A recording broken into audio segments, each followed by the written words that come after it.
오늘은 열왕기하 6장 본문으로 말씀을 전하고자 합니다. 열왕기하 1장부터 5장까지 잘 기억이 안 나실 텐데요. 그 앞에 내용들을 보면 하나님께서 엘리사를 통해서 가부의 빈 그릇을 채우고 또 수넴 여인의 죽은 아들을 살리시고 또 이방인 나아만의 나병을 고치는 듯 놀라운 구원의 역사, 이 기적의 역사를 연속적으로 보여주십니다. 이 기적은 이스라엘이 영적 암흑기를 거치고 있습니다. 하나님을 참되게 예배하지 못하고 우상을 숭배하고 하나님을 떠나 있는 그러한 영적인 암흑기 가운데 하나님께서 친히 그 백성을 살리시고 구원의 역사를 주도하고 계신다는 사실을 계속해서 이스라엘에게 명백하게 보여주고 계시는 거죠. 그런데도 불구하고 놀랍게도 이스라엘 사람들은 또 이스라엘 왕은 하나님의 놀라운 구원의 역사, 이 기적적인 역사를 보고도 그들은 변하지 않습니다. 이스라엘은 여전히 하나님을 대적하고 하나님을 떠난 그 길을 가고 있습니다. 하나님은 이토록 분명하게 일하시고 역사하시는데 왜 이스라엘은 하나님의 그 위대하심과 하나님의 구원의 역사를 보지 못하는 걸까요? 오늘 본문은 눈을 뜨고도 보고 싶은 것만 보는 사람들과 눈이 열려 하나님의 살아계심과 하나님의 구원의 역사를 보는 사람들을 대조합니다. 이를 통해 우리가 진정으로 또 무엇을 보며 무엇을 믿고 살아가야 하는지를 이 본문을 통해서 생각해 볼 수 있습니다. 오늘 열왕기하 6장 이 본문을 보면은 이제 크게 세 가지 사건이 나옵니다. 첫 번째 사건은 이제 새 도끼를 찾는 사건이죠. 엘리사 문하에 여러 명의 많은 그 제자들이 있었던 것 같습니다. 근데 같이 살기가 좁으니까 더 큰 집을 짓고 그곳에서 살아야 되겠다 이런 생각을 가지고 엘리사에게 이야기를 합니다. 그리고 이제 요단 지역으로 이제 이사를 가서 거기서 벌목을 하고 그다음에 집을 짓고 거기서 살려고 하는 거예요. 그런데 그 제자 중에 한 명이 도끼질을 하고 있는데 도끼의 그 머리 부분이 슝 날아가가지고 요단강에 빠져버립니다. 우리 많이 들었던 내용 아닙니까? 금도끼, 은도끼, 이 도끼가 네 도끼냐, 뭐 이런 비슷한 내용 같아요. 참 보면은요, 지금 그 5장에서는 나아만이 이방의 군대 장관이었던 나아만이 요단강에 일복본 몸을 씻김으로써 나병이 낫는 뭐 이런 놀라운 기적, 그리고 수넴 여인의 아들이 생명을 얻는 놀라운 기적, 그리고 또 그 이제 뭐 7장 뭐 8 가면 하나님의 구원의 놀라운 역사가 나타납니다. 그런데 요 한낱 그 새도끼를 찾는 장면이 딱 등장한다는 것 자체가 조금 어색합니다. 그러면서 굳이 이 내용을 기록하고 있는 이유가 무엇인가? 금도끼, 은도끼는 교훈이 있잖아요. 무슨 교훈이 있습니까? 정직해야 된다. 그렇죠? 뭐 욕심을 부리지 말고 정직해야 된다. 그러면 이 일을 성경에는 그러니까 수많은 기적들이 있을 텐데 그 기적 가운데 성경에 기록되어져 있는 이 기적은 어떤 의미와 메시지를 담기 위해서겠죠. 그러면 이 본문을 통해서 말하고자 하는 의미와 메시지가 무엇일까 좀 생각해 보게 됩니다. 오늘 이 사건을 통해 가지고는 좀 이상해요. 새도끼가 빠졌는데 어떻게 새도끼를 건져내냐면 5절을 보면은 엘리사가 나뭇가지를 베어 물에 던지니까 새도끼가 떠오릅니다. 이 새도끼 그 나뭇가지에 엄청난 자력이 있었던 건지, 아무리 자력이 있다고 하더라도 던지면 걔도 이렇게 꾸르륵 잠길 텐데 나뭇가지를 던지니까 나뭇가지는 붕붕붕 떠 있고 그 새도끼가 떠오릅니다. 그리고 이 새도끼는 자기 게 아니라 이 당시 엄청난 고가의 장비입니다. 왜냐하면 초기 철기 시대이기 때문에 이 철이 너무나 귀했고 이 새도끼는 철이잖아요. 이 정말 고가의 장비를 빌려왔는데 잃어버리게 된 거예요. 큰 위기를 맞이했고 엘리사가 어떤 방법으로 하냐면 나뭇가지를 던져서 새도끼를 떠오르게 하는 거죠. 그리고는 새도끼가 떠오르니까 그걸 잡으라고 하고 잡습니다. 그래서 그 위기를 벗어나는 거죠. 이런 사건들을 우리 기적이라고 이야기합니다. 하나님께서는 이 사건을 통해서 물리 법칙을 거스리는 사건을 성경에 기록하고 있는 거죠. 이거는 무엇을 이야기하냐면 눈에 보이는 자연 법칙 너머에 전능하고 초월하신 하나님이 계시다라고 하는 생각을 갖게 하는 것, 그것을 보게 하기 위한 것입니다. 여러분, 인간은요, 이런 사건들을 딱 봤을 때 눈에 보이는 현실, 이것이 전부가 아니라 이 현실 너머에 또 다른 어떤 존재가, 어떤 세상이 있지 않을까라고 하는 생각들을 가지게 됩니다. 피조물인 인간은 정말 놀라운 능력을 가지고 있습니다. 그러니까 인간의 생존 능력 가운데 대단히 중요한 능력이 이 추론하는 능력이라고 이야기를 합니다. 인간은 그거를 직접 보지 않아도 어떤 무엇인가 단서를 통해 가지고 보이지 않는 것을 보는 거죠. 그러니까 인간의 생명을 위협하는 무서운 맹수가 나타나기 전에 인간은 어떤 원인들, 그러니까 뭐 발자국이라든지 어떤 소리라든지 이런 것들을 통해 가지고 멀리, 그러니까 저 뒤에 어떤 일이 있는지를 이제 추론하는 그런 능력을 가지고 있습니다. 이것이 하나님께서 인간에게 주신 이 독보적인 추론 능력이에요. 이런 기적들은요, 인간의 추론 능력을 자극합니다. 그죠? 이거는 너무 신비한 일이기 때문에 성경이 기록하고 있는 거예요. 쉽게 믿을 수 있는 일이 아닌 거죠. 왜 이런 일이 일어났을까? 라는 질문을 던지게 합니다. 결국 세상을 다스리시는 하나님에 대한 감각을 일깨우는 강력한 도구가 되는 거죠. 이 열왕기에는 계속해서 하나님이 이 현실 너머에, 눈에 보이는 세상 너머에 강력하게 초월적으로 일하시고 역사하시는 전능하신 하나님이 계시다라고 하는 걸 계속해서 보여주고 있습니다. 그러면 여러분, 우리는 이런 기적을 일상 가운데 경험하지 못합니다. 사실 이 시기에도 이러한 기적적인 사건들이 상시적인 게 아니라 정말 특수한 일들이었습니다.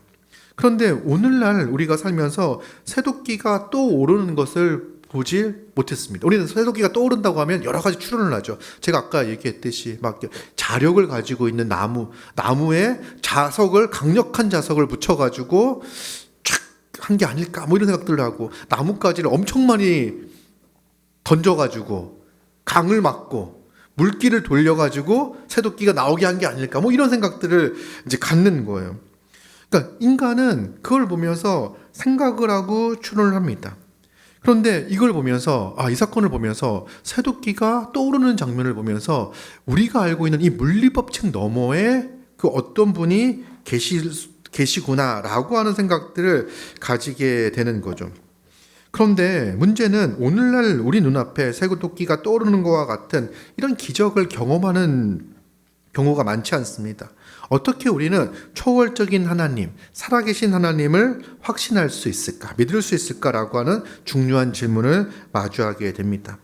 그런데 대답은 분명합니다. 우리도 이 존재 있잖아요. 이 물리법칙을 보면서 이 물리법칙을 넘어서는 어떠한 존재, 어떠한 힘이 있지 않을까? 어떤 에너지가 있지 않을까 생각을 합니다. 우리는 지금 눈에 보이는 것만을 보지 않고 눈에 보이는 그것의 원인과 목적과 이유와 이 근거를 찾으려고 하는 거죠. 인간은 인류의 기원에 대해서 또 거대한 우주의 시작에 대해서 의문을 가지고 질문을 던집니다. 우리는 성경을 통해서 이 의문에 대한 답, 전능하신 하나님께서 세상을 창조하셨다라고 하는 믿음을 가지는 거죠. 그런데 그렇게 믿지 않는 사람들은요, 이제 물리 법칙을 통해 가지고 이 세상이 존재한다는 것을 입증하고 증명하려고 합니다. 그런데 문제는 지금까지 인류가 발견한 물리 법칙만으로는 온전히 인류의 존재를, 이 우주의 기원을 설명할 수가 없습니다. 그래서 수많은 추론들을 하나님 없이 이 우주가 어떻게 존재할 수 있는가라고 하는 수많은 추론들을 해낼 뿐입니다. 그래서 그러나 그 물리 법칙에 위배되어지는, 그렇죠? 하나님이 없이, 전능하신 초월하신 하나님 없이 이 우주가 존재한다라고 이야기했을 때, 이 물질이 저절로 생겼다라고 이야기할 때, 혹은 에너지가 저절로 생긴다고 했을 때 엄청난 믿음이 필요한 거잖아요. 어떻게 에너지가, 어떻게 물질이, 암흑 에너지가 어떻게 저절로 생길 수 있지?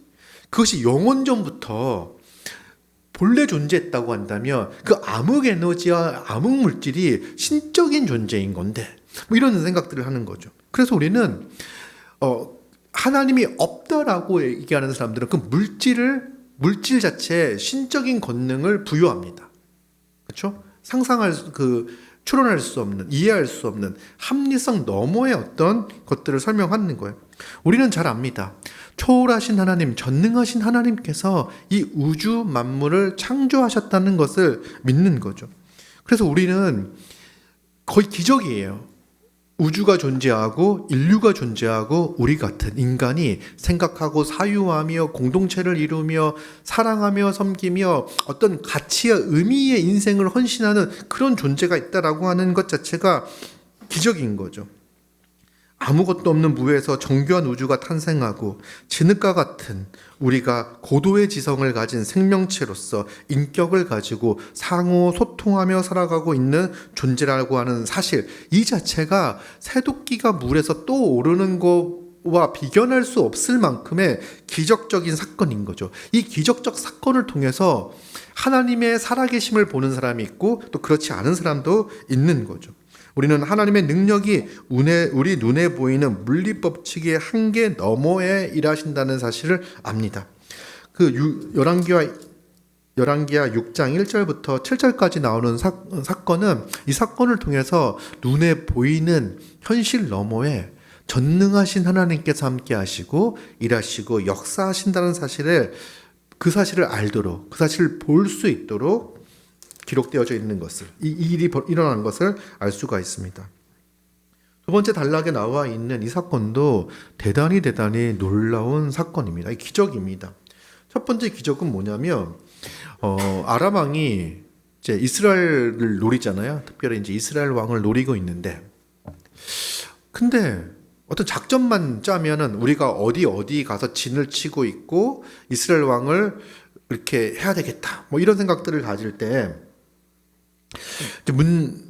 문제가 뭐냐면 모든 전략을 다 알고 있는 거예요.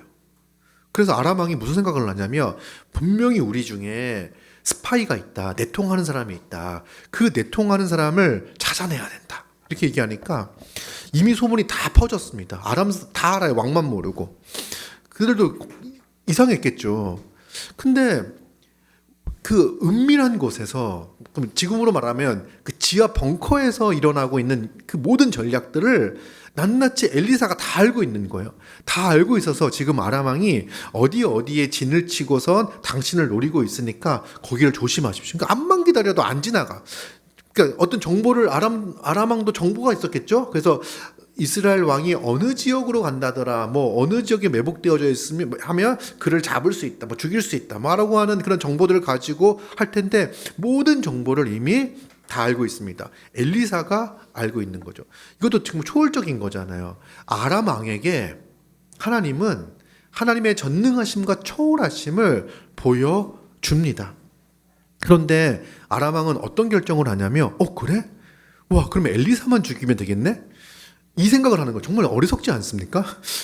엘리사만 죽이면 되겠네, 이런 생각을 갖는 거예요. 그리고는 지금까지의 작전이 이스라엘 왕을 잡는 것이 목표였는데 이제 전략을 바꿉니다. 왜냐하면 엘리사를 없애지 않고는 이스라엘을 어떻게 할 수가 없으니까 엘리사를 죽여야 되겠다는 생각을 갖는 거예요. 그래서 엘리사가 어디에 있느냐 물었더니 도단에 있대요. 그래서 도단 지역을 포위를 합니다. 많은 병사들이 엘리사를 잡기 위해서 동원이 됐고 도단 지역을 포위하는 거예요. 이게 그냥 사건이 아니라 군대가 여러분 한 명을 잡기 위해서 동원됐다고 생각을 해보십시오. 이게 엄청 무서운 일입니다. 그리고 그때 엘리사의 사환이었던 청년이 있는데 두려워합니다. 15절 보니까요. 하나님의 사람의 사환이 일찍 일어나서 나가보니 군사와 말과 병거가 성읍을 에워쌌는지라. 그의 사환이 엘리사에게 말하되 내 주여 우리가 어찌하리이까. 이제 우리가 도간에 든 쥐입니다. 이제 우리가 죽게 되었습니다. 이렇게 이야기하는 거예요. 그때 엘리사가 뭐라고 이야기하냐면 두려워하지 말라. 우리와 함께한 자가 그들과 함께한 자보다 많으니라. 여러분 군대 그 한 성읍을 얼마나 성읍이 컸는지 모르겠는데 그 성읍을 포위할 정도로 많은 군사가 그들 앞에 있는데 엘리사는요 자기와 함께하고 있는 사람들이 그 군사보다 더 많다. 우리와 함께하는 사람들이 더 많다라고 이야기를 합니다. 그러면서 엘리사가 기도를 합니다. 여호와여 원하건대 그의 눈을 열어서 보게 하옵소서. 그 사환 청년 사환의 눈을 열어서 보게 하옵소서라고 기도합니다. 그리고 여호와께서 하나님께서 그 청년의 눈을 여십니다. 보니까 불말과 불병거가 산에 가득하여 엘리사를 둘러싸고 있는 겁니다. 현실은 아람 군대밖에 없지만 영적인 눈, 하나님이 엘리사와 함께 하시고 있는 것, 엘리사를 지키고 보호하고 있는 것을 보게 되는 거죠. 눈을 열어 주시옵소서. 이게 엘리사의 기도인 거죠. 사안은 큰 공포에 휩싸여 있습니다. 근데 그렇게 두려워하는 것이 너무나 당연한 거예요. 누구나 이런 상황이 되면 두려워할 수밖에 없습니다. 큰 문제가 있습니다. 그런데 엘리사가 기도하여 그의 눈을 열어주기를 하나님께 간구하죠. 그랬더니 그가 무엇을 보냐면 하나님이 엘리사와 함께하고 계신 것을, 하나님께서 불마와 불병거를 보내서 엘리사를 지키시고 있는, 함께하고 있는 그 장면을 보는 거예요. 그럼 우리가 기도 훈련을 하고 있습니다. 기도 훈련을 한다고 했을 때 어쩌면 우리는 기도를 해도 우리의 상황이 달라지지 않는, 변하지 않는 것을 경험하게 될 거예요. 많은 경우 그럴 거예요. 그런데 기도를 한다는 건 뭐냐면 우리의 눈이 열려 보이지 않는 하나님의 그 일하심과 하나님의 역사하심과 하나님의 살아계심을 보게 되는 거죠. 그래서 기도하지 않을 때는요, 우리 눈앞에 있는 현실만 보이는데요, 기도할 때는 하나님의 그 전능하심과 하나님의 위대하심과 하나님이 나를 지극히 극진히 사랑하시는 그 하나님이 보이죠. 하나님이 내 인생을, 내 삶을 가만히 내버려 두지 않으신다는 것을 기도함을 통해서 우리는 목도하고 목격하게 되는 거예요. 그럴 때 용기를 얻고 힘을 얻을 수 있습니다. 기도는 우리의 눈을 뜨게, 우리의 눈이 열리게 하는 것입니다. 그리고는 엘리사가 이제 사람들이 엘리사를 잡기 위해서 쭉 내려옵니다. 엘리사가 또 기도합니다. 이제는 저 무리의 눈을 어둡게 하옵소서라고 기도합니다. 그들이 보고 있는 그 육체의 눈이 이제 머는 거죠. 엘리사의 말대로 그들의 눈을 어둡게 하였습니다. 그러면 엘리사가 이제 그 사람들을 인도합니다. 그 길은 그게 아니라 뭐 하여간 쭉 인도해가지고 어디까지 인도하냐면 북이스라엘의 수도인 사마리아까지 적들을 다 유인을 합니다. 그리고는 이제 다시 기도합니다. 이 무리의 눈을 열어 보게 하소서. 그리고 여호와께서 그들의 눈을 여십니다. 딱 눈을 떠보니까 그들이 사마리아 한 중간에 포위가 돼버린 거예요. 그때 이스라엘 왕이 얼마나 좋았겠습니까? 그리고는 이제 너무 기분이 좋아서 엘리사에게 아버지요, 내가 칠이이까 두 번 이야기합니다. 지금 적 적군을 완전히 섬멸해 버릴 수 있는 기회인 거죠.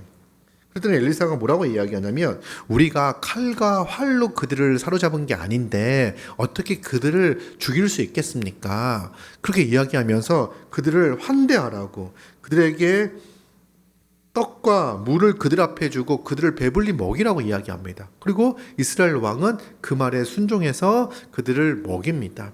그리고 그들은 떠나가고, 그죠? 그 주인에게 떠나가고 한동안 다시 그 전쟁, 그러니까 엘리사를 잡으려고 이스라엘을 공격하는 그 일이 일어나지 않았습니다. 이렇게 이제 사건이 마무리가 됩니다.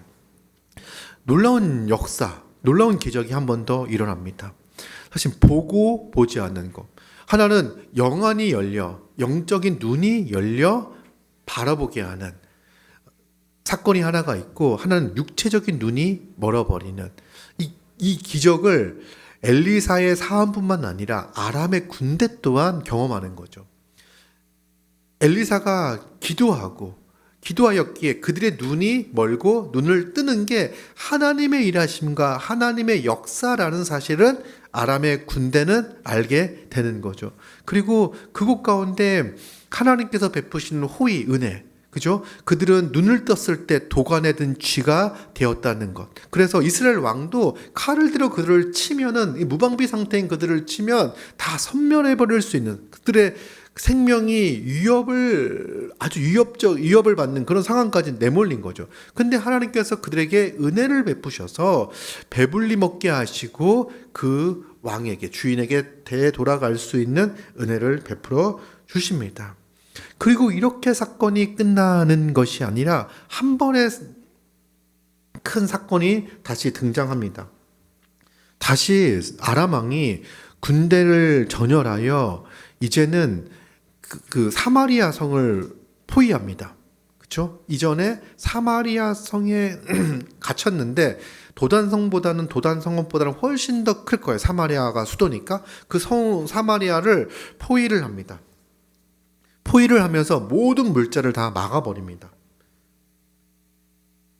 그랬더니 어떻게 되냐면 25절을 보니까요, 아람 사람이 사마리아를 에워싸므로 성중이 크게 줄여서 극심한 기근이 시작되어졌습니다.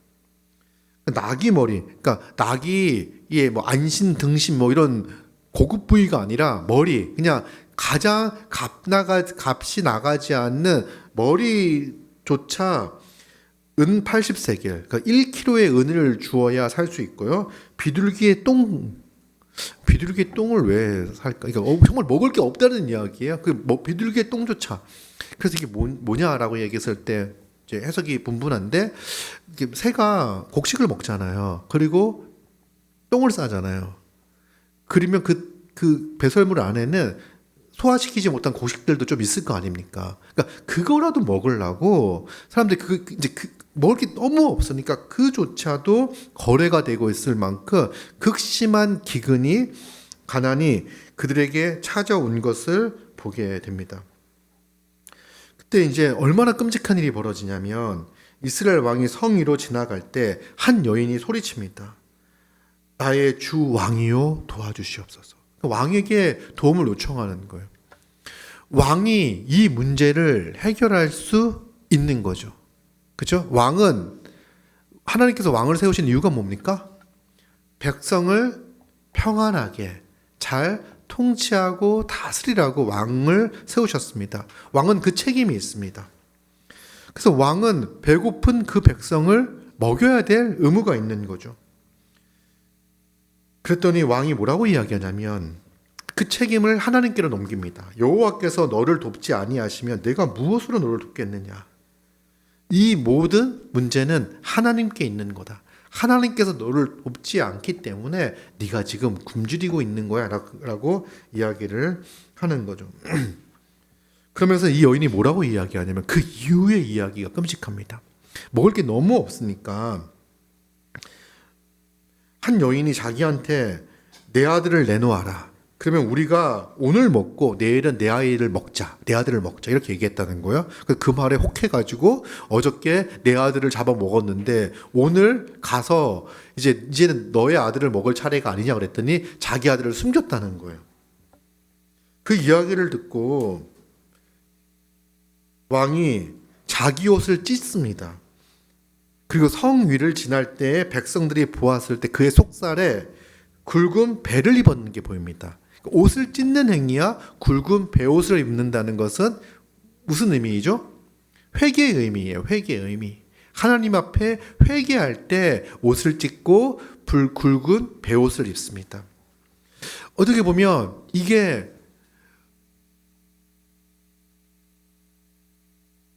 이러한 일들이 맞는 거예요.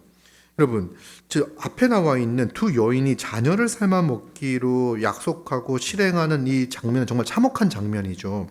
이 장면은 사실은 신명기 28장에 예언되어져 있는 말씀입니다. 신명기 한번 찾아볼까요? 신명기 28장. 신명기적 저주라고 이야기를 하는데 우리가 이제 신명기를 통해서 설교할 때 다뤘던 내용인데 어떤 내용이냐면 하나님께서 이스라엘 백성들에게 율법을 주시잖아요. 그럼 뭐라고 이야기하냐면 이 율법을 잘 지킬 때 하나님께서 복 주시겠다고 말씀을 하십니다. 그런데 율법을 어기고 우상을 숭배하고 하나님을 대적할 때 그들에게 하나님의 저주가 있을 거라고 이야기를 해요. 근데 하나님께서 이렇게 저주를 하시는 이유는 뭐냐면 그들을 회개하고 돌이키게 하기 위해서입니다. 신명기 28장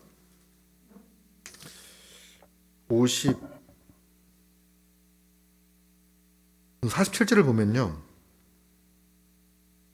저주의 내용이 28장을 보면 이제 복과 저주가 나오는데 복은 1절부터 19절까지입니다. 대단히 단순해요. 율법에 순종하면 들어가도 복 받고 나가도 복 받을 거다라고 하는 게 신명기에서 이야기하고 있는 복이고 20절부터가 불순종하여 받는 저주에 대해서 이야기하고 있습니다.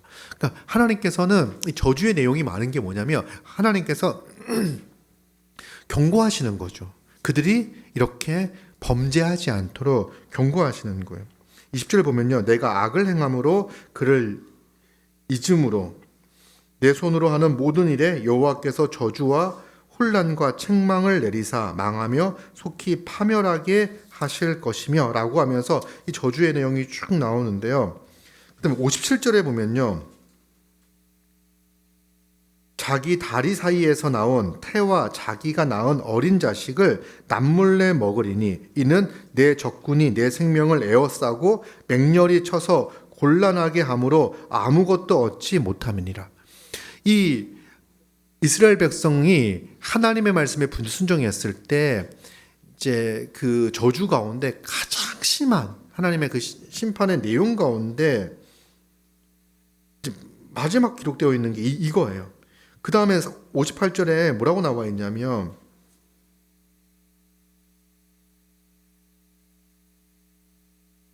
내가 만일 이 책에 기록한 이 율법의 모든 말씀을 지켜 행하지 아니하고 내 하나님 여호와라 하는 영화롭고 두려운 이름을 경외하지 아니하면 여호와께서 내 재앙과 내 자손의 재앙을 극렬하게 하실 것이다 라고 말씀을 합니다.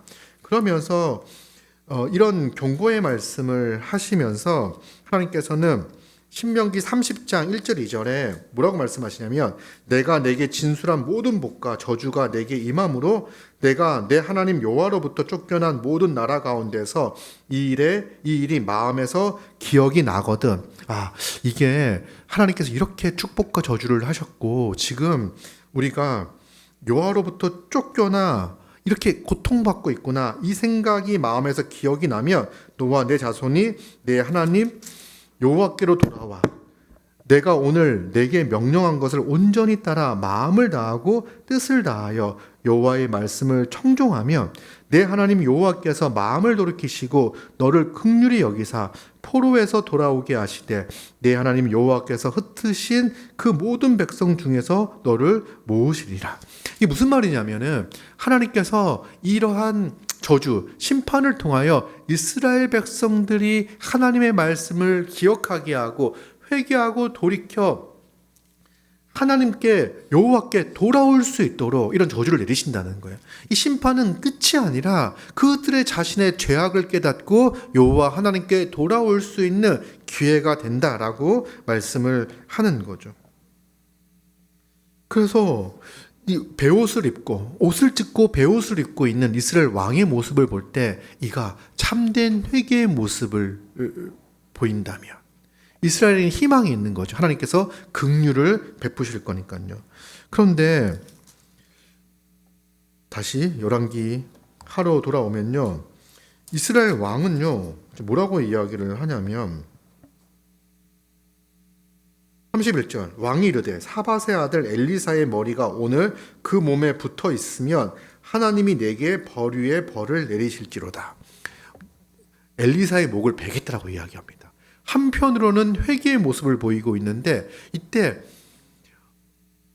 자기의 죄를 돌이키며 하나님을 업신여기며 자기 마음대로 하나님을 예배하며 우상을 섬기는 이 죄악된 모습에서 돌이키지 않고요, 이 모든 책임을 하나님께 두고 또 하나님의 사람 엘리사에게 두어 엘리사의 목을 치는 것. 그래서 나는 책임이 없고 엘리사가 문제가 있는 것처럼. 그래서 이 지금 이스라엘이 겪고 있는 이 어려움, 자기의 자녀까지 삶아 먹어야 되는 이 끔찍한 상황 가운데의 책임이 자기의 죄에게 있는 것이 아니라 이스라엘의 죄에 있는 것이 아니라 엘리사에게 있다라고 책임을 넘깁니다. 이 이스라엘의 왕은 외형적으로는 회개의 표시를 갖추고 있습니다. 그러나 그 왕의 속의 마음은 그렇지 않습니다. 베옷을 입은 사람이 그 입으로 맹세를 합니다. 하나님의 선지자를 죽이겠다는 맹세를 합니다. 회개의 옷과 살인의 맹세가 한 사람 안에서 공존하고 있습니다. 이것은 진정한 회개가 아닙니다. 진정한 회개는 하나님만이 구원을 베푸신 분이라는 사실을 신뢰하는 겁니다. 여러분, 이스라엘이 복받고 저주받는 것은 한 가지예요. 쉽습니다. 이스라엘 왕이 하나님의 말씀을 사랑하고 그 말씀을 청종하는가.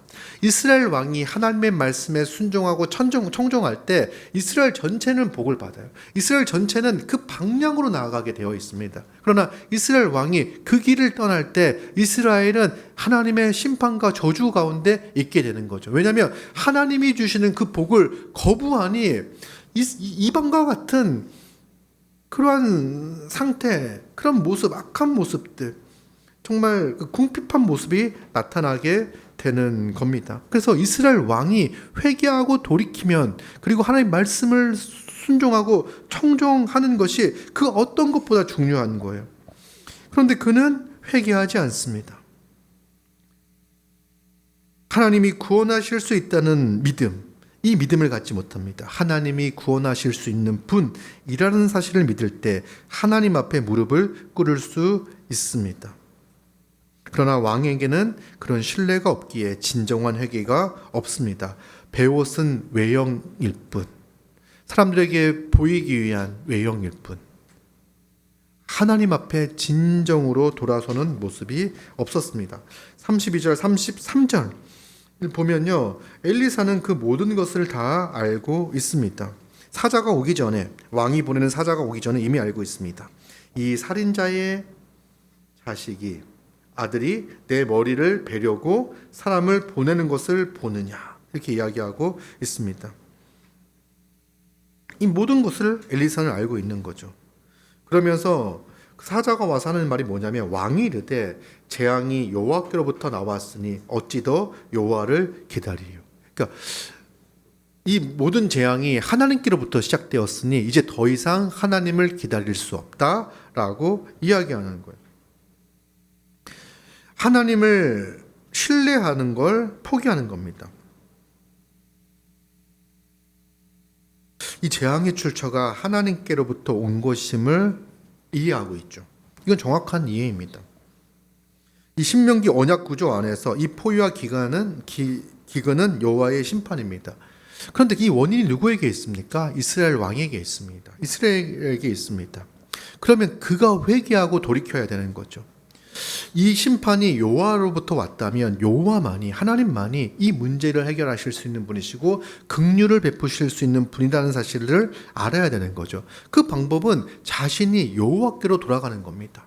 자신이 회개하고 누이쳐 하나님께로 돌아가는 거예요. 그러나 왕은 여호와를 기다리지 않습니다. 하나님에 대한 소망 자체를 끊어버리겠다고 선언을 합니다. 많은 경우에 어떤 위기와 어려움을 겪을 때 그 위기와 어려움 가운데 하나님을 바라보고 하나님의 살아계심을 바라보고 자신의 제약된 삶을 누이치고 돌이켜 하나님께 나아가는 사람이 있는 반면에 자기는 마땅히 복을 받아야 되고 마땅히 건강해야 되고 마땅히 잘 살아야 되고 마땅히 좋은 인정을 받아야 되고 하는 사람인데 하나님이 내게서 그것을 뺏어갔다고 생각하고 하나님을 거절하고 거부하는 사람들 또한 있는 거예요.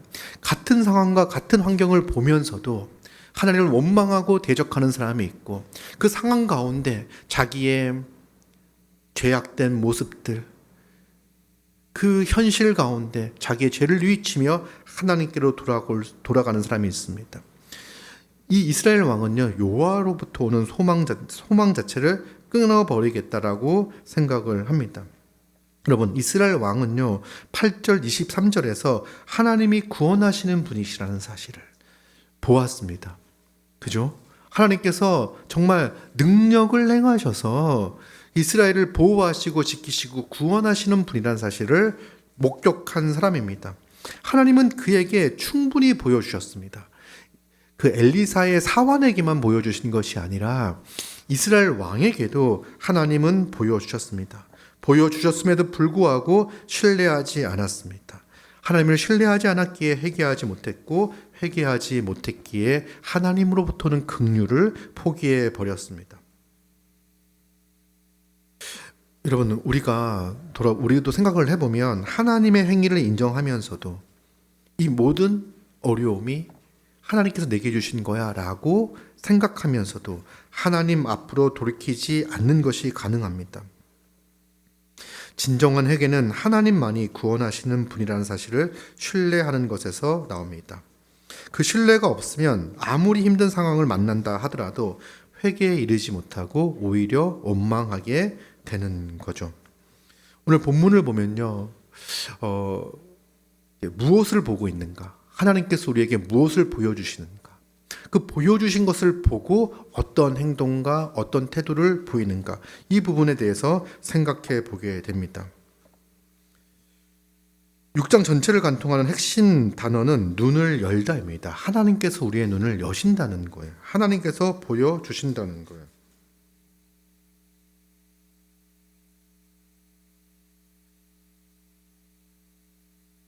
하나님은 보이지 않는 당신의 구원의 현실을 열어 보여주십니다. 새도끼를 띄우시고 불병거를 보여주시고 적군의 눈을 열고 닫으시며 하나님의 주권적 현실, 하나님이 이 세상에 보이는 물리 법칙을 넘어서는 전능하시고 초월하신 분이라는 사실을 보여주셨습니다. 그러나 이스라엘은 이 모든 것을 목격하고도 하나님을 신뢰하지 않습니다. 하나님께 돌아가지 않습니다. 이 6장의 모습은 하나님의 계시의 충분함과 인간 마음의 이 완고함을 동시에 보게 하는 본문입니다. 이 본문은 우리에게 묻죠. 하나님이 이토록 보여주셨는데도 인간은 돌이키지 못한다면, 도대체 이렇게 보여주셨음에도 불구하고 인간이 돌이키지 않는다면 인간의 구원은 어떤 차원에서 필요한가 생각해 보게 됩니다. 여러분, 우리는 무엇을 보고 무엇을 믿습니까? 하나님이 우리에게 보여주신 현실은 무엇입니까? 하나님은 인류의 역사 가운데 개입하셔서 구원의 역사를 이루어 가십니다. 초월의 하나님, 전능하신 하나님, 전지하신 하나님께서 인류의 역사 가운데 들어오셔서 우리를 구원하시는 기적을 행하시는 거예요. 그 역사의 정점은 바로 예수 그리스도의 십자가입니다.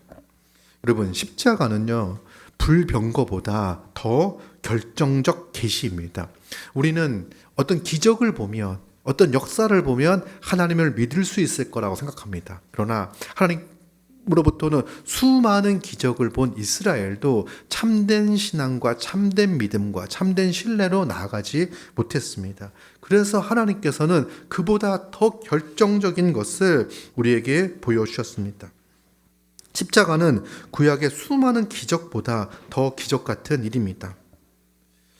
여러분, 예수 그리스도의 그 십자가 사건을 보면요, 왜 하나님이 굳이 그런 일을 행하시는가라고 하는 의문을 갖습니다. 여러분, 전능하신 하나님이 이 세상을 창조하시고, 전능하신 하나님이 새도끼를 물 위에 뜨게 하시고, 전능하신 하나님이 우리를 물 위에 걷게 하시고, 전능하신 하나님이 죽은 자를 살리시는 것은요, 여러분, 논리적으로 이상하지 않습니다. 그렇죠?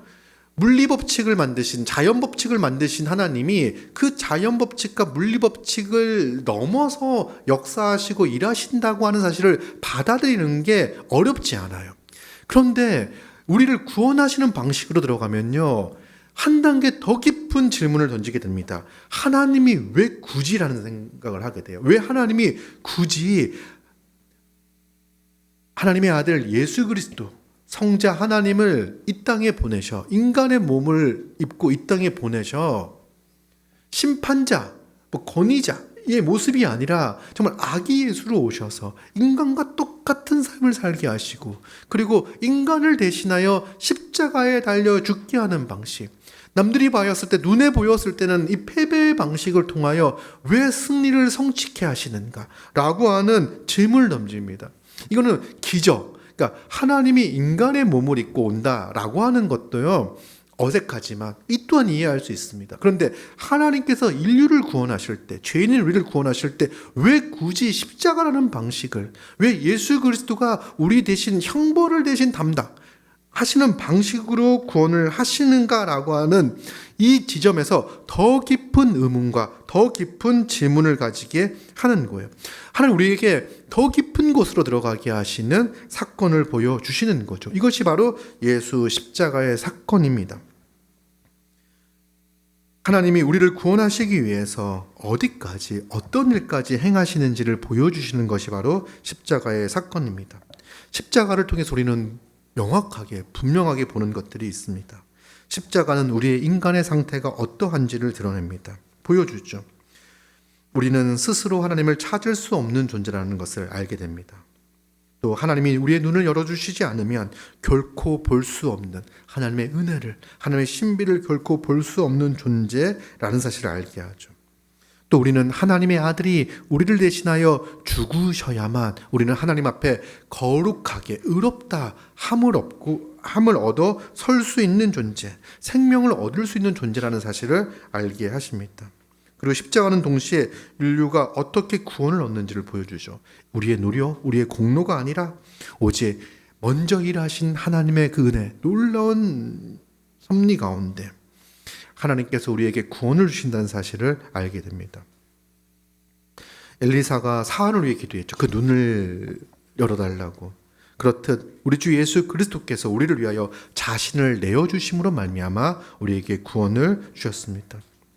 그리고 우리는 복음 앞에서 우리 인간의 완악함을 보게 됩니다. 이 십자가 복음은 차별 없이 모두에게 선포가 되어집니다. 그러나 인간이 가진 그 완악함은요, 이 명백한 계시 앞에서도 이 진리를, 이 복음을 거절하고 거부합니다. 이스라엘 왕의 모습이 바로 그러한 모습입니다. 하나님의 행위를 인정하면서도 하나님을 향해선 등을 돌리는 거죠. 우리는 수많은 이야기를 들으면서 또 생각들을 하면서 하나님이 구원하시는 분임을 보고도 신뢰하지 않고 또 회개하지 않고 하나님이 주시는 그 긍휼과 은혜를 포기할 때가 많이 있습니다. 많은 사람들이 그렇게 살아가는 거죠. 복음을 듣고도 증거를 보고도 돌아서는 것, 이것은 그러니까 인간이 그 하나님의 그 놀라운 구원의 사실을 그 완고함으로, 완악함으로 거절하고 거부하는 것을 보게 됩니다. 그런데 우리에게 놀라운 일이 벌어졌습니다. 우리도 그와 다르지 않은 존재입니다. 여러분, 우리는 기적을 무시하거나 다른 이유가 있겠지라고 하는 설명을 하는 존재들이에요. 그렇죠? 찾는 거예요. 하나님 없이 그 상황을 해석하려고 애를 쓰는 사람들입니다. 새도끼가 물에 빠졌을 때 그 나뭇가지를 던져 떠올랐다면요, 하나님 없이 그 상황을 설명하고 싶어하는 게 인간입니다. 우주가 존재하고 창조한다면 하나님 없이 이걸 설명하고 싶은 거예요. 왜냐하면 우리는 하나님이 없는, 하나님을 제거하는 세상이 나에게 좋은 세상이라고 생각합니다. 아무리 죄를 지어도 심판이 없는 세상이라고 생각하기 때문에 그렇습니다. 우리의 죄악, 우리 마음속에 원하는 대로 이 정욕과 탐심을 놓고 살아갈 때 우리의 양심이 우리를 힘들게 하잖아요. 그때 하나님을 제거한다는 건 우리의 양심의 작용을 마비시킬 수 있기에 인간은 하나님이 없이 우리의 인생을 설명하고 해석하기를 원합니다. 그런 우리에게 하나님은 눈을 열어 우리의 완악함을 보게 하셨습니다. 우리의 죄인됨을 보게 하였습니다. 우리의 힘으로 하나님을 제거하고 살아가는 삶이 결코 행복할 수 없는 삶이라는 것.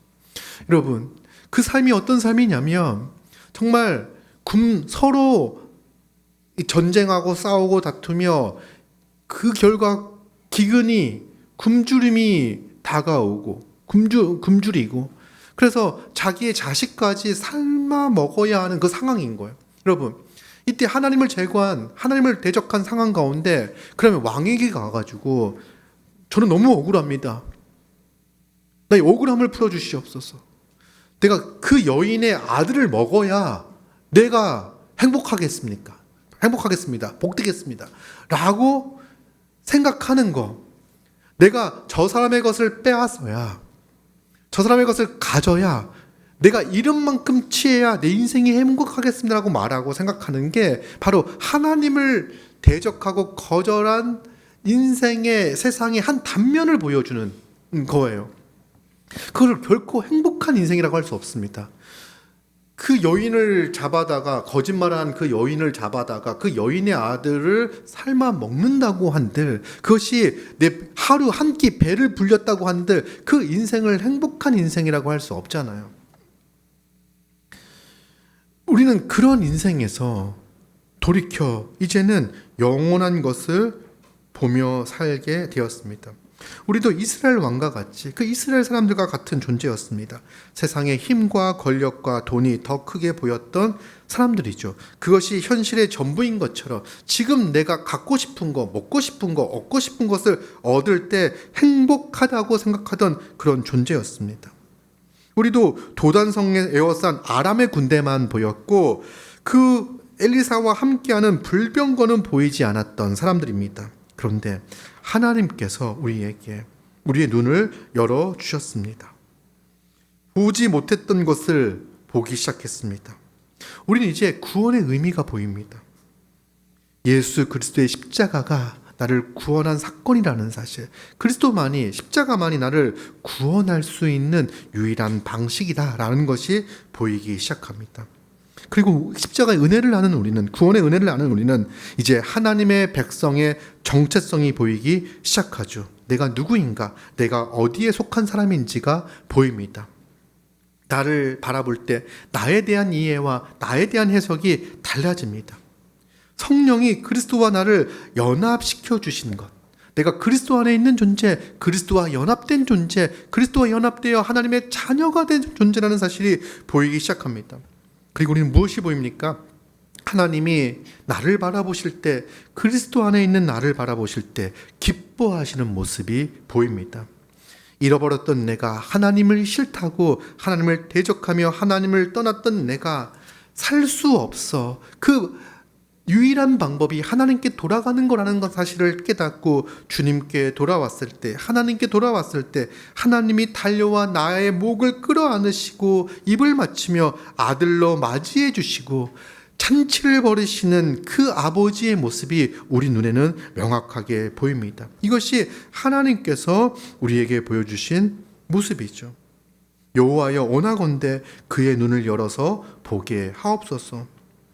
여러분, 누군가 우리를 위하여 기도했고 우리의 눈이 열리기를, 이 믿음을 갖기를, 누군가 우리를 위하여 기도했고 하나님께서 우리의 눈을 열어주셔서 이 놀라운 사실을 바라보고 믿고 신뢰하며 살아가게 하십니다. 이것이 은혜입니다. 지금 우리는 이 은혜 안에 살고 있습니다. 여러분, 세상이 두려울 때도 많습니다. 그런데 두려움보다 더 큰 분이 우리 눈앞에 보입니다. 우리 인생의 문제는 계속해서 내 앞에 나타날 것입니다. 그러나 그 문제를 압도하시는 하나님이 보이기에, 그 문제보다 더 크신 하나님이 보이기에 우리는 믿음을 가지고 살아갈 수 있습니다. 이것이 신앙이고 이것이 은혜로 살아가는 삶입니다. 그리고 또한 우리는 다른 이들을 위해서 기도해야 합니다. 다른 이들이 눈이 열리도록 기도해야 합니다. 우리가 이제 복음을 전한다라고 이야기했을 때 그런 간절함이 있었으면 좋겠습니다. 그들의 눈이 열리기를. 여러분, 우리는 애를 씁니다. 수고합니다. 그러나 하나님께서 그 눈을 열어주시기를. 그래서 우리가 보고 있는 이 실제를, 이 하나님이 베풀어 주신 그 놀라운 은혜를 그들 또한 보기를, 하나님을 떠난 자신의 그 완악한, 그리고 불쌍한, 가난한, 궁핍한 그 상태를 보기를, 그리고 풍성하신 하나님께 나올 때 하나님께서 그를 맞이해 주시고 영원한 생명을 주시고 하나님의 자녀로 맞이해 주실 그 영광스러운 은혜를, 예수 십자가가 분명히 보이기를 하나님이 그들의 눈을 열어주시기를 기도해야 합니다. 우리 곁에는 아직 보지 못하는 이들이 많이 있습니다. 세상을 보며 두려워하며 그 두려움 때문에 하나님께 나오지 못하는 사람들이 있습니다. 재앙만 보이고 하나님을 포기하려는 사람들도 있습니다. 눈앞에 보이는 세상이 전부라고 생각하는 사람들도 있습니다.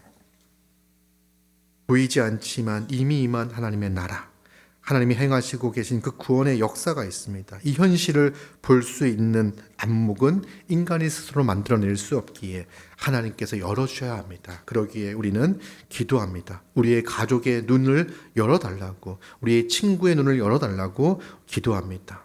그리고 매일매일 기도해야 할 기도의 제목입니다. 그리고 여러분, 우리는 하나님을 볼 수 없는 존재잖아요. 그러기에 하나님은요, 이 땅에 하나님을 보는 자들, 믿는 자들의 공동체인 교회를 우리에게 허락해 주셨습니다. 요한일서 한번 찾아볼까요? 요한일서 4장 12절 한번 같이 읽어보겠습니다. 시작. 어느 때나 하나님을 본 사람이 없으되 만일 우리가 서로 사랑하면 하나님이 우리 안에 거하시고 그의 사랑이 우리 안에 온전히 이루어지느니라. 아멘. 어느 때나 하나님을 본 사람이 없습니다. 그런데 무엇을 볼 수 있냐면 하나님의 사람들이 서로 사랑하는 삶을 볼 수 있어요. 그 삶을 통해서 하나님께서 온전히 이루어 가시는 것을 보게 하는 거죠. 하나님은 눈에 보이지 않으십니다. 세상은 하나님을 볼 수 없습니다. 그런데 요한은 놀라운 말을 합니다. 우리가 서로 사랑하면 하나님이 우리 안에 거하신다.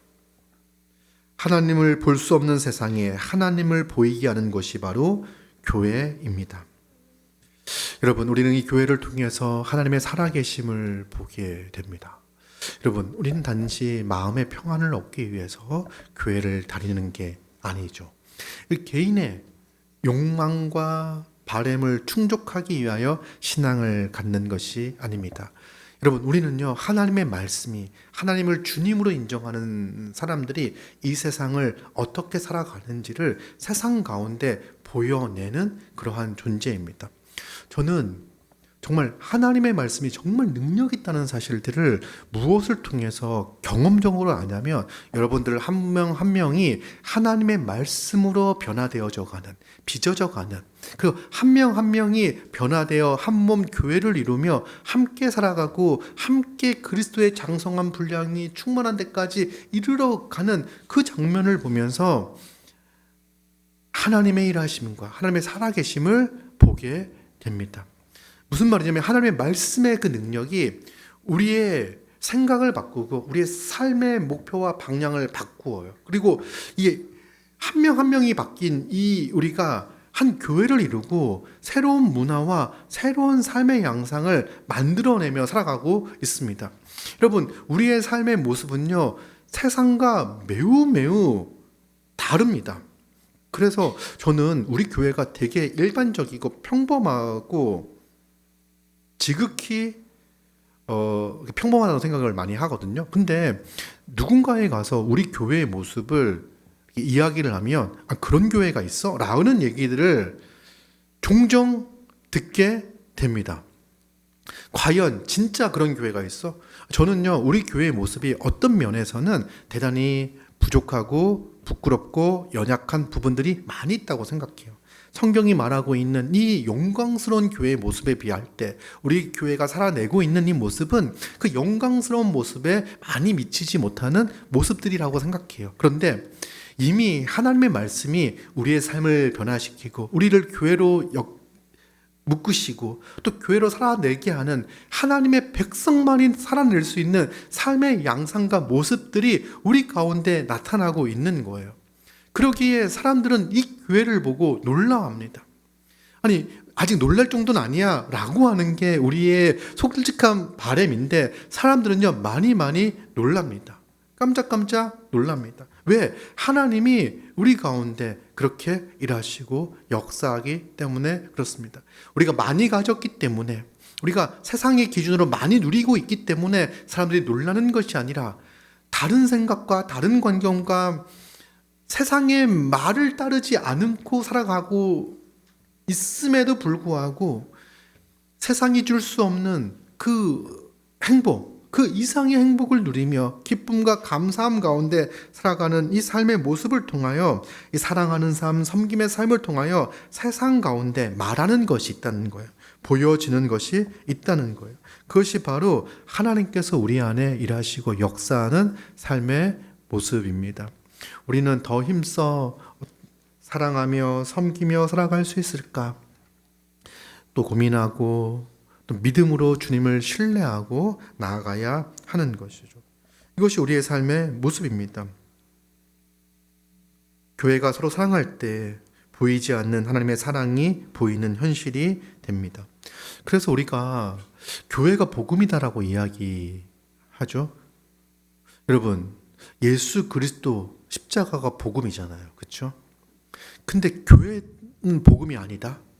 이상하지 않습니까? 교회를 이야기할 때 교회도 사람들이 모인 곳이고 교회도 죄인들의 공동체야, 뭐 이렇게 얘기를 하는 거예요. 그러니까 교회도 세상과 별반 다르지 않아 라고 하는 이야기는 뭐 어떤 이야기냐면 예수 그리스도의 그 십자가의 능력이, 그 복음이 별게 아니야 라고 얘기하는 것과 같은 거예요.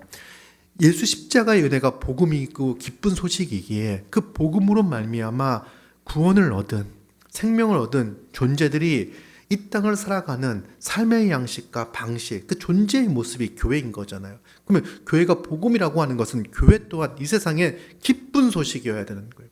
누군가 외롭고 고통과 염려와 걱정 가운데 살아가는 자들이 있다면 그들에게 하나님이 이루신 이 교회의 영광과 아름다움과 풍성함과 사랑을 전하고 증거할 수 있어야 되는 거죠. 와서 봐라, 와서 경험하고 누리자라고 말할 수 있는 이 교회, 이 복음의 기쁜 소식, 하나님이 예수 그리스도가 그 몸을 내어주심으로 말미암아 이 땅에 이루신 주님의 몸된 교회, 이것이 바로 이 세상 가운데 기쁜 소식이고 복음이어야 하는 거죠. 이것이 바로 우리가 누리고 있는 현실입니다. 하나님의 사랑이 보여지는 현실인 거죠. 교회는 서로 용서하고 용납하고 약한 자들을 품고,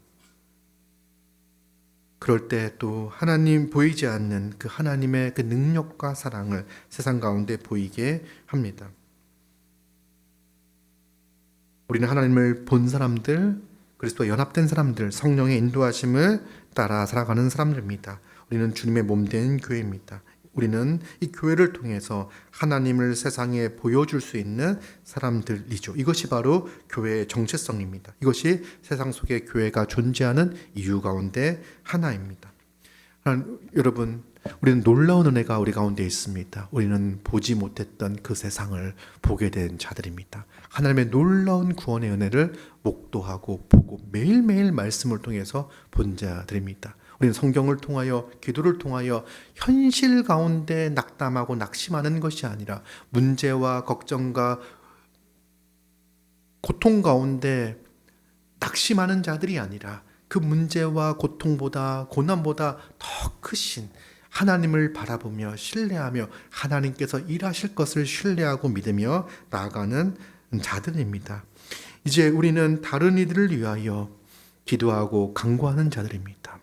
그들의 눈을 열어 주시옵소서. 눈을 열어 주를 보게 하여 주시옵소서. 기도하고 간구하는 자들입니다. 그리고 우리는 이제 이 몸된 교회를 통하여 세상 가운데 복음이 무엇인지, 하나님의 사랑이 무엇인지, 하나님의 백성, 하나님의 사람들이 어떻게 살아가는지, 그래서 이런 교회 모습을 통하여 영원한 하나님의 나라를 기대하고 소망하며 누리며 살아갈 수 있도록 돕고 인도하는 자들입니다. 또한 우리는 이 교회를 통하여 이미 실제가 된 하나님의 그 초월적 역사를 매일매일 경험하며 누리며 기쁨과 감사함 가운데 살아가는 자들입니다. 감사하게도 하나님께서 우리에게 눈을 열어 주를 보게 하시고 놀라운 구원의 은혜를 가운데 참여하게 하셨습니다. 우리는 옆에 있는 지체들을 바라볼 때, 사람들을 바라볼 때 세상의 관점과 기준으로 사람들을 바라보지 않는 안목이 생겼습니다. 여러분, 한 명 한 명을 볼 때 우리가 저 사람이 정말 귀한 사람이다, 소중한 사람이다 라고 하는 그 생각을 어떻게 갖게 됩니까? 세상은요, 우리를 다른 무엇으로 평가를 합니다.